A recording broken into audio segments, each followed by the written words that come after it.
Voici les unes des journaux parus à Kinshasa.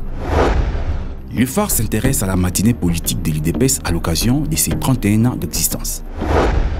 Dans l'Africa News, Augustin Matata Ponyo rend compte de sa mission aux États-Unis. Enfin, pour le guide, le Fonds monétaire international pourrait revenir à Kinshasa. C'est tout pour le une. À présent, la revue de presse.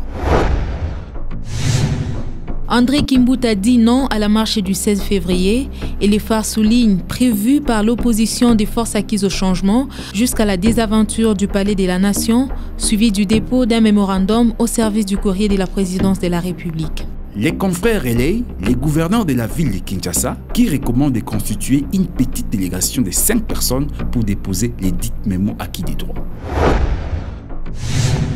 En matière de la bonne gouvernance, les maximums accordent la parole à la Fédération des entreprises du Congo qui constate une lenteur dans le processus de la transformation des entreprises publiques en sociétés commerciales.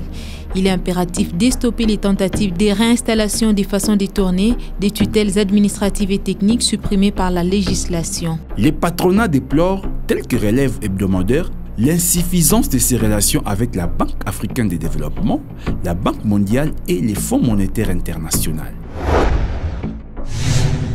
Dans ce même monde des affaires, le guide reprend les ordres précis donnés par Daniel Mukoko Samba au ministre de l'Économie et du Commerce sur la réforme des prix des produits pétroliers et la mise en œuvre intégrale et effective du guichet unique du commerce extérieur et intérieur. L'hebdomadaire prend pour exemple le prix du billet d'avion qui coûte cher à Kinshasa qu'à Brazzaville pour aller à une même destination. Parmi les voyageurs, on retrouve les footballeurs comme ceux du Dynamique du Togo qu'annonce la prospérité ce dimanche au stade des Martyrs contre V-Club en Ligue des champions de la CAF. La Concert anticipe qu'en cas de victoire, Vita croisera les vainqueurs du match Zamalek d'Égypte et Gazelle du Tchad.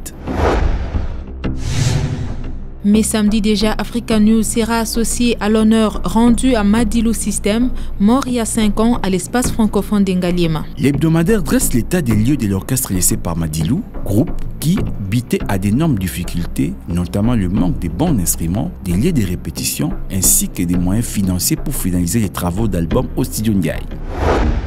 C'est tout pour cette revue de presse. Messieurs, dames, merci de nous avoir choisis pour vous informer.